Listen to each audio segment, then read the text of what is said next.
Y ya estamos de regreso en Academia al Día para seguir compartiendo con el doctor Ángel Lombardi, rector de la Universidad Católica Cecilio Acosta.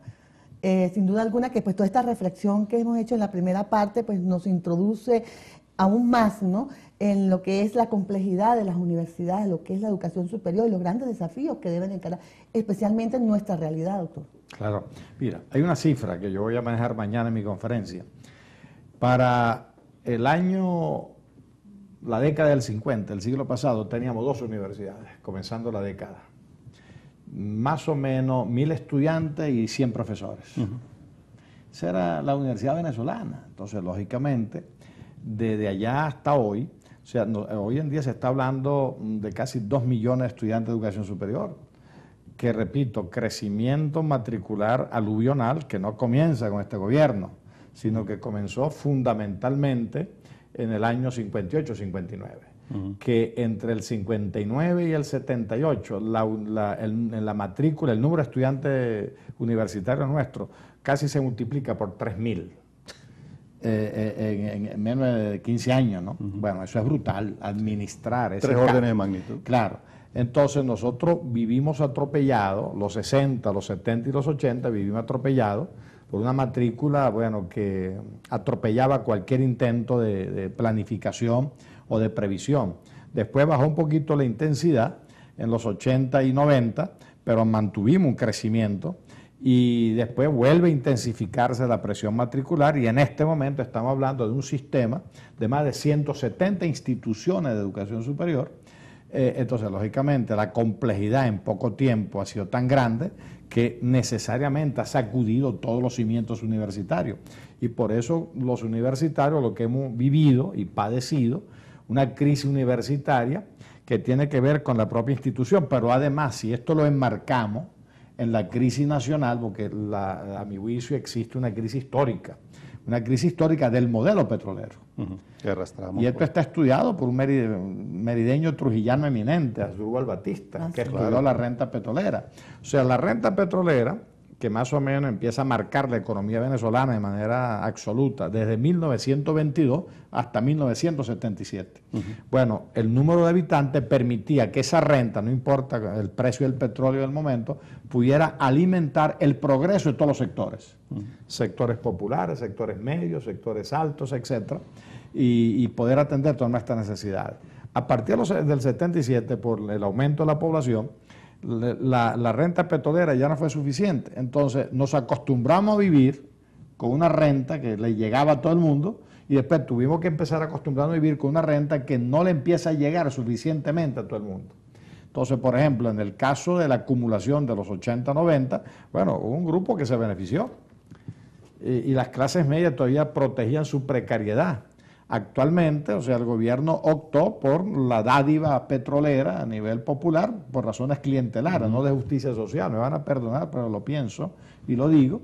Las clases medias están siendo sacrificadas por la falta de empleo productivo, por la falta de empleo bien remunerado y por el proceso inflacionario.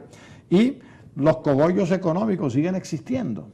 Porque la burguesía venezolana, contrariamente a la burguesía de otros países, no es una burguesía que se hace desde la acumulación capitalista, utilizando esa terminología, producto del trabajo, ahorro y de la explotación colonial, si usted quiere, sino se hace a partir de mi cercanía con el gobierno. En Venezuela el mejor negocio siempre ha sido ser amigo del gobierno de turno.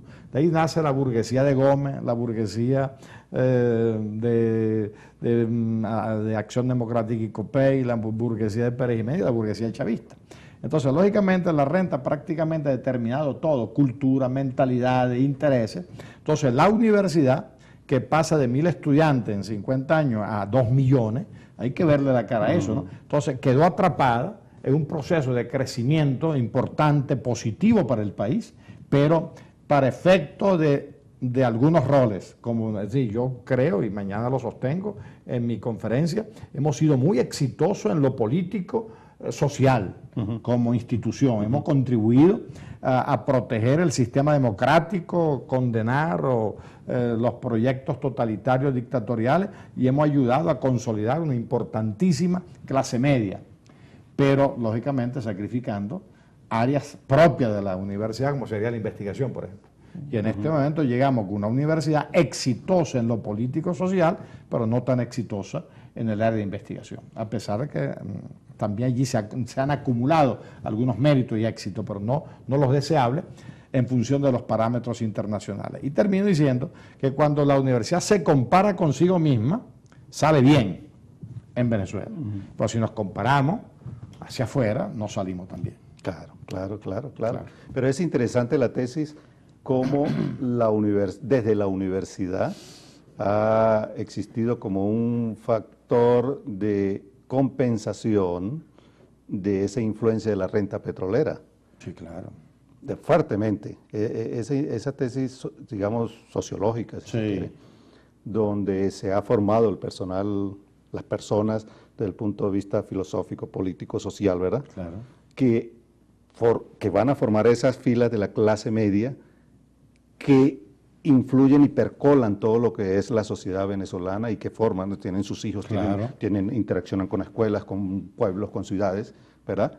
Y entonces es una visión bastante interesante en el sentido de que hace apenas nosotros, 40 años atrás, estamos viviendo en una pendiente positiva, un cambio abrupto, pero veníamos de una universidad la Universidad de los Andes en 1936, recuerdo el libro del doctor Rondón Musete, que eran 15 profesores y 30 bachilleres. Bueno, en el año 46, cuando se reabre la Universidad del Zulia, a mí me cuentan que eran tan pocos los profesores que el tesorero de la universidad, el que pagaba, tesorero es mucha palabra, el que pagaba lo hacía, de pronto me estaban diciendo un chiste, pero yo le creo a la persona que me lo dijo, que era un pote de leche vacío, con el dinero pasaba el profesor, en el año 46 era el sueldo, porque claro, eran médicos, abogados, jueces y tal, entonces la universidad era algo complementario, entonces eran sueldos muy pequeños, muy bajos y poca gente, ¿no? Entonces, evidentemente, volviendo un poco a la influencia positiva, no hay duda que como instituciones hemos influido positivamente y no hay duda que nuestros egresados han posibilitado por primera vez en la historia del país la posibilidad de atender cualquier tipo de problema en función de nuestros propios recursos humanos. Claro. Si anteriormente tú querías construir, qué sé yo, una gran obra, Guri o el puente sobre el lago, de pronto tenía que buscar no solamente tecnología afuera, sino los técnicos y los profesionales, o una parte de ellos. Hoy en día no. Hoy en día tú puedes acometer cualquier proyecto.